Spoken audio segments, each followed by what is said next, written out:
ਜਵੱਦੀ ਟਕਸਾਲ ਦੇ ਮੁਖੀ ਸੰਤ ਬਾਬਾ ਅਮੀਰ ਸਿੰਘ ਜੀ, ਇਸ ਸੈਸ਼ਨ ਦੀ ਪ੍ਰਧਾਨਗੀ ਕਰ ਰਹੇ ਡਾਕਟਰ ਹਰਪਾਲ ਸਿੰਘ ਪੰਨੂ ਜੀ ਤੇ ਸਮੂਹ ਸਾਧ ਸੰਗਤ ਜੀ, ਵਾਹਿਗੁਰੂ ਜੀ ਕਾ ਖਾਲਸਾ ਵਾਹਿਗੁਰੂ ਜੀ ਕੀ ਫਤਿਹ।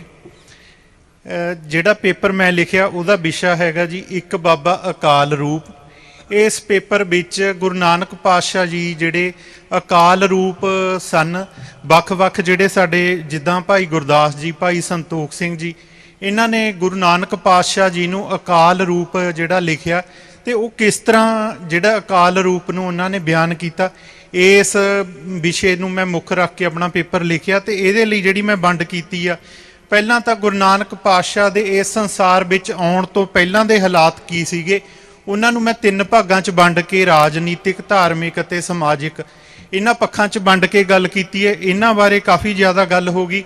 ਇਹਨਾਂ ਵਿੱਚ ਰਾਜੇ ਕਿਹੋ ਜਿਹੇ ਸੀ, ਧਾਰਮਿਕ ਆਗੂ ਬ੍ਰਾਹਮਣ ਤੇ ਕਾਜੀ ਕਿਹੋ ਜਿਹੇ ਸੀ, ਔਰਤ ਦੀ ਸਥਿਤੀ ਕੀ ਸੀ ਤੇ ਲੋਕ ਆਪਣੀ ਬੋਲੀ ਭੁੱਲ ਗਏ ਸੀ। ਜਿਹੜਾ ਇਹ ਸਾਰੀਆਂ ਚੀਜ਼ਾਂ ਨੂੰ ਮੈਂ ਸਕਿਪ ਕਰਕੇ ਤੇ ਆਪਣਾ ਜਿਹੜਾ ਅਗਲਾ ਪੁਆਇੰਟ ਆ ਉਹਦੇ ਵੱਲ ਵਧਾਂਗਾ।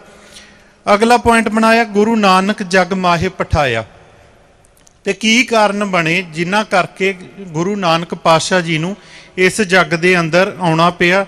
ਤੇ ਉਦੋਂ ਬਾਅਦ ਜਿਹੜਾ ਤੀਜਾ ਪੁਆਇੰਟ ਆ, ਗੁਰੂ ਨਾਨਕ ਦੇਵ ਜੀ ਅਕਾਲ ਰੂਪ ਕਿਵੇਂ ਸਨ, ਇਸ ਚੀਜ਼ ਨੂੰ ਮੈਂ ਡਿਫਾਈਨ ਕੀਤਾ। ਹੁਣ ਮੈਂ ਜਿਹੜਾ ਦੂਜਾ ਪੱਖ ਆ ਉਹਦੇ ਤੇ ਜਾਣਾ ਕਿ ਆਪਾਂ ਆਮ ਹੀ ਸੁਣਦੇ ਹਾਂ ਕਿ ਸੁਣੀ ਪੁਕਾਰ ਦਾਤਾਰ ਪ੍ਰਭ ਗੁਰੂ ਨਾਨਕ ਜਗ ਮਾਹੇ ਪਠਾਇਆ।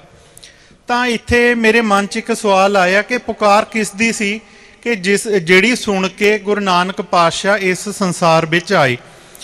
ਤਾਂ ਉਹਦੇ ਸੰਬੰਧੀ ਜਿਹੜਾ ਭਾਈ ਗੁਰਦਾਸ ਜੀ ਦੀਆਂ 12 ਵਿੱਚੋਂ ਵੀ ਜਿਹੜਾ ਆਪਾਂ ਨੂੰ ਪ੍ਰਮਾਣ ਮਿਲਦਾ, ਉਹ ਸਾਰੀ ਹੈਗੀ ਆ ਜਿਹੜੀ ਪੌੜੀ, ਉਹਦੇ ਅੰਤ ਵਿੱਚ ਲਿਖਿਆ ਹੋਇਆ ਪਹਿਲੀ ਵਾਰ ਦੀ 22ਵੀਂ ਪੌੜੀ, ਧਰਮ ਧੌਲ ਪੁਕਾਰੇ ਤਲੇ ਖੜੋਆ, ਕਿ ਧਰਤੀ ਦੇ ਹੇਠਲਾ ਜਿਹੜਾ ਧਰਮ ਰੂਪੀ ਧੌਲ ਹੈ ਉਸ ਨੇ ਪੁਕਾਰ ਕੀਤੀ, ਉਸ ਨੇ ਅਰਦਾਸ ਬੇਨਤੀ ਅਕਾਲ ਪੁਰਖ ਅੱਗੇ ਕੀਤੀ ਕਿ ਮੈਨੂੰ ਇਸ ਪਾਪਾਂ ਭਰੇ ਜਿਹੜੇ ਹਾਲਾਤ ਚੱਲ ਰਹੇ ਨੇ ਇਹਨਾਂ ਤੋਂ ਛੁਟਕਾਰਾ ਦਿਵਾਇਆ ਜਾਵੇ। ਇਸੇ ਸੰਬੰਧੀ ਜਿਹੜਾ ਮਹਾਕਵੀ ਭਾਈ ਸੰਤੋਖ ਸਿੰਘ ਵਿਚਾਰ ਲਿਖਦੇ ਨੇ ਕਿ ਉਹਨਾਂ ਦੇ ਵਿਚਾਰਾਂ 'ਚੋਂ ਇੱਕ ਗੱਲ ਜਿਹੜੀ ਨਿਵੇਕਲੀ ਸਾਹਮਣੇ ਆਈ ਆ ਕਿ ਗੁਰੂ ਨਾਨਕ ਪਾਤਸ਼ਾਹ ਜਿਹੜੇ ਸੀ ਅਕਾਲ ਰੂਪ ਸੀਗੇ। ਜਦੋਂ ਧੌਲ ਰੂਪੀ ਧਰਮ ਨੇ ਜਿਹੜਾ ਬੇਨਤੀ ਕੀਤੀ ਤਾਂ ਪਰਮੇਸ਼ਰ ਆਪ ਆਏ। ਤਾਂ ਉਹਦੇ ਸੰਬੰਧੀ ਉਹ ਕਹਿੰਦੇ ਨੇ, ਭਇਓ ਭਾਰ ਧਰ ਪਰ ਅਧਿਕ, ਧਰਮ ਧਰਤੀ ਨਹਿ ਧੀਰ, ਭਾਉ ਭਗਤ ਨਹਿ ਜਗਤ ਮੈਂ, ਬਿਕੁਲ ਭਈ ਭੈ ਭੀਰ, ਏਕੰਕਾਰ ਅਰਾਧਨ ਕੀਨਾ, ਭਨਤ ਬੇਨਤੀ ਭਈ ਅਧੀਨਾ, ਪਰਮੇਸ਼ਰ ਪਰ ਪੁਰਖ ਪੁਰਾਤਨ, ਪਰਮ ਪਰਾਵਰ ਨਾਥ ਸਨਾਤਨ, ਕਲਮਲ ਕਲ ਕੇ ਕਾਲ ਬਿਥਾਰਾ, ਅਬ ਹੈ ਭਾਰ ਨਹਿ ਜਾਏ ਸੰਭਾਰਾ, ਕਿ ਧਰਤੀ ਨੇ ਬੇਨਤੀ ਕੀਤੀ ਕਿ ਹੁਣ ਜਿਹੜਾ ਇਹ ਭਾਰ ਮੇਤੋਂ ਸੰਭਾਲਿਆ ਨਹੀਂ ਜਾਂਦਾ। ਤੇ ਫਿਰ ਇਸ ਤਰ੍ਹਾਂ ਦਾ ਜਿਹੜਾ ਆਪਾਂ ਪੁਕਾਰ ਕਰਨ ਵਾਲੀ ਗੱਲ ਦੇਖਦੇ ਹਾਂ, ਸ਼੍ਰੀ ਦਸਮ ਗ੍ਰੰਥ ਦੇ ਅੰਦਰ 24 ਅਵਤਾਰ ਕਥਾਵਾਂ 'ਚ ਵੀ ਇਹ ਵਰਣਨ ਮਿਲਦਾ ਕਿ ਜਦੋਂ ਵੀ ਧਰਤੀ ਦੇ ਉੱਤੇ ਪਾਪ ਵੱਧ ਜਾਂਦੇ ਤਾਂ ਉਸ ਸਮੇਂ ਧਰਤੀ ਜਾਂ ਲੁਕਾਈ ਪਰਮੇਸ਼ਰ ਕੋਲ ਜਾ ਕੇ ਬੇਨਤੀ ਅਰਜ਼ੋਈ ਕਰਦੀ ਕਿ ਮੈਨੂੰ ਪਾਪਾਂ ਦੇ ਭਾਰ ਤੋਂ ਮੁਕਤ ਕੀਤਾ ਜਾਵੇ। ਤੇ ਫਿਰ ਪਰਮਾਤਮਾ ਕਿਸੇ ਇੱਕ ਅਵਤਾਰ ਦੀ ਜਿਹੜੀ ਡਿਊਟੀ ਲਗਾ ਕੇ ਇਸ ਸੰਸਾਰ ਵਿੱਚ ਭੇਜਦੇ। ਪਰ ਜਦੋਂ ਆਪਾਂ ਸਿੱਖ ਧਰਮ ਦੇ ਗੁਰੂ ਨਾਨਕ ਪਾਤਸ਼ਾਹ ਦੇ ਆਗਮਨ ਦੀ ਗੱਲ ਕਰਾਂਗੇ ਅੱਗੇ, ਤਾਂ ਉੱਥੇ ਦੇਖਾਂਗੇ ਕਿ ਇੱਕ ਬਿਲਕੁਲ ਵੱਖਰਾ ਜਿਹੜਾ ਵਿਚਾਰ ਸਾਡੇ ਸਾਹਮਣੇ ਆਇਆ।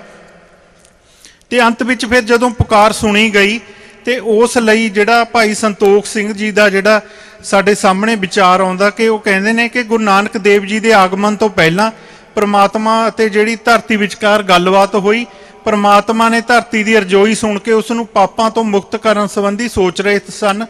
ਤਾਂ ਉਹਨਾਂ ਨੇ ਵਿਚਾਰ ਕੀਤਾ ਕਿ ਇਸ ਤੋਂ ਪਹਿਲਾਂ ਵੀ ਅਨੇਕਾਂ ਪੈਗੰਬਰ ਸੰਸਾਰ ਉੱਤੇ ਭੇਜੇ ਹਨ, ਪਰ ਉਹਨਾਂ ਨੇ ਜਾ ਕੇ ਆਪੋ ਆਪਣੇ ਪੰਥ ਆਰੰਭ ਕਰ ਲਏ ਹਨ। ਹੁਣ ਧਰਤੀ ਨੂੰ ਪਾਪਾਂ ਦੇ ਭਾਰ ਤੋਂ ਮੁਕਤ ਕਰਨ ਲਈ ਮੈਨੂੰ ਹੀ ਸਹਾਰਾ ਬਣਨਾ ਪਵੇਗਾ, ਇਸ ਲਈ ਮੈਨੂੰ ਆਪ ਹੀ ਜੱਗ ਵਿੱਚ ਪ੍ਰਗਟ ਹੋਣਾ ਪਵੇਗਾ। ਉਹ ਇਸ ਲਈ ਲਿਖਦੇ ਨੇ, ਇਸ ਕਾਰਜ ਕੋ ਬਹੁਤ ਪਠਾਏ, ਜਾਏ ਤਹਾਂ ਨਿਜ ਪੰਥ ਚਲਾਏ, ਬਿਸਰੇ ਜਾਂ ਕਾਰਜ ਤਹਿ ਗਏ, ਆਪਣੇ ਆਪਣੇ ਮਤ ਠਹਿਰਾਏ, ਕਿਨਹੂ ਨਾ ਮਹਿਮਾ ਨਾਮ ਬਿਥਾਰੀ, ਭਾਉ ਭਗਤ ਕੀ ਰੀਤ ਨਾ ਡਾਰੀ, ਨਾਮ ਕੀਰਤਨ ਬਿਥਰੋ ਜਬ ਹੀ, ਤੁਮ ਅਭਿਲੰਬ ਹੋਏ ਹੈ ਤਬ ਹੀ, ਜਾਂਤੇ ਪ੍ਰਗਟਾਵੋ ਜਗ ਆਏ, ਮੋਹ ਬਿਨ ਹੋਤ ਨ ਅਨ ਉਪਾਏ। कि हुण परमात्मा जी सोचते ने कि मेरे बिना ਜਿਹੜੇ पाप बधे हुए ने इन्हां दा ਜਿਹੜਾ छुटकारा होर कोई नहीं करा सकता। तो उस समय फिर अकाल पुरख के रूप च गुरु नानक पातशाह आप आए। ये संबंध च भट्ट मथरा जी अपने सवैये महले पंजवें के विच लिखते हैं, जोत रूप हर आप गुरु नानक कहायो। तो जन्म साखियां दे विचों भी इस गल की प्रौढ़ता हुंदी है।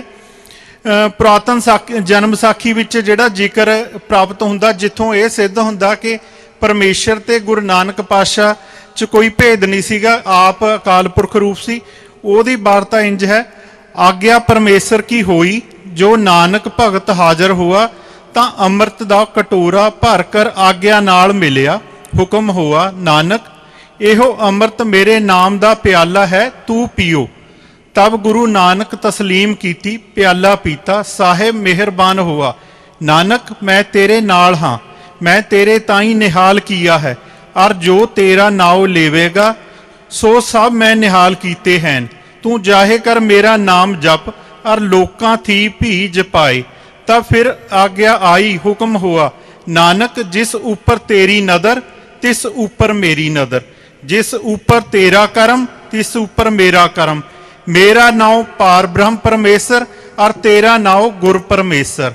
तब गुरु नानक पैरी पया, सिर पाओ दरगाहो बाबे नूं मिलिया। हुण इत्थे भी जिहड़ा पता लगदा सानू कि जदों अकाल रूप ने इस संसार विच आउणा, समय च आउणा है, ते उन्हां ने एक रूप लेना सी, वो गुरु नानक पातशाह दा रूप गुरु परमेश्वर दे रूप विच साडे बड़े भाग हन कि सानू प्राप्त होए। मेहरबान वाली जन्म साखी विचों भी इस गल संबंधी जिहड़ा हवाला मिलदा, तब श्री पार ब्रह्म कहया जे, ए नानक तू मैं मुक्ता किया, जे कोई तुमको देखेंगे से मुक्ते किए, जे तुमको सुनेंगे से मैं मुक्ते किए, जो तेरा नाम लेहेंगे से मैं मुक्ते किए, जिनको तू बख्शेगा तिनको मैं बख्सूंगा, तू मैं निहाल किया है, और जे तेरा नाम लेहेंगे ते मैं निहाल किए हैं। ए नानक तै मेरा नाम कलयुग के बिखे जपावना, नाम दान स्नान कलयुग कै बिखे जपावना, और दृढ़ावना सहसार को मेरा जस करना करावना, सुधर्म दृढ़ावना बतावना, जिसते सहसार का भला होए और मुक्ता होए।